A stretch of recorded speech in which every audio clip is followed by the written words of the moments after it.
कोटी कोटी कृषकों पाई खुशी खबर यही दिन मिल पीएम किसान योजनार 19तम किस्ती प्रधानमंत्री किसान सम्मान निधि योजनार हिताधिकारी बड़ खुशी खबर 19तम किस्तीर अपेक्षार थिबा लाभार्थी बैंक खातार आसंता मास टंका जमा हेबो एने तारीख मध्य घोषणा करा जायछि।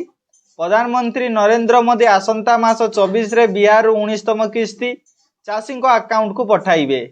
रविवार यार सूचना देइछन्ति केंद्र कृषि मंत्री शिवराज सिंह चौहान। या पूर्व योजनार 18तम किस्ती अक्टोबर 5 रे महाराष्ट्र जारी करा जायतिला। एही योजनार 9.5 कोटी अधिक चाषी उपकृत हेउछन्ति। प्रत्येक हिताधिकारी को 2000 टंका 4 मासरे 2000 टंका लेखाए मिलुछि। वर्ष को 6000 मिलुथवा बेले प्रति 3टी किस्ती वितरण करा जाउछि। सरकार एही किस्ती पाई 20,000 कोटी अधिक अर्थ व्यय बराद करिसंती।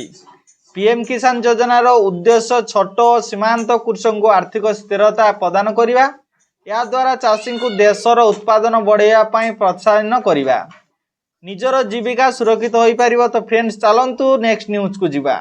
आसिला बड़ अपडेट स्कूल छुट्टी घोषणा कले सरकार एही दिन रहिबा बंद। 2025 फेब्रुआरी 5 तारिख में दिल्ली रे विधानसभा निर्वाचन अनुष्ठित हेबो। एपरी परिस्थिति रे अनेक लोक विशेष करी अभिभावक एवं छात्र माने जानिबाकू चाहंती जे स्कूल एवं कॉलेज खोला रहिबो कि नाही। एथर मध्य निर्वाचन गोटे पर्याय रे अनुष्ठित हेबो। फेब्रुआरी 5 रे मतदान पर फेब्रुआरी 8 रे फलाफल घोषणा करा जिवो।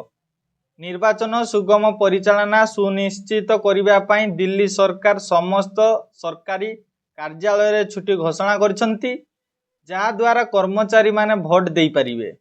निर्वाचन परिस्थिति अधीन रे फेब्रुआरी 5 तारिख रे दिल्ली रो समस्त स्कूल एवं कॉलेज बंद रहिबो। निर्वाचन प्रक्रिया रे जेपरी कोनोसी बाधा न हुए सेति पई एही निष्पत्ति निया जायछि।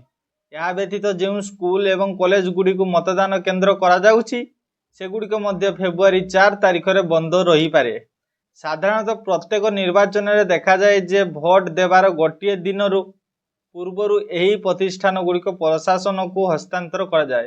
तो फ्रेंड्स एमती नुआ नुआ अपडेट वीडियो देखिया पई हम चैनल को सब्सक्राइब करंतु जहा फल आपण माने सर्वप्रथम वीडियोटी पाई परिबे। तो फ्रेंड्स ये वीडियो को व्हाट्सएप फेसबुक माध्यम रे शेयर करंतु।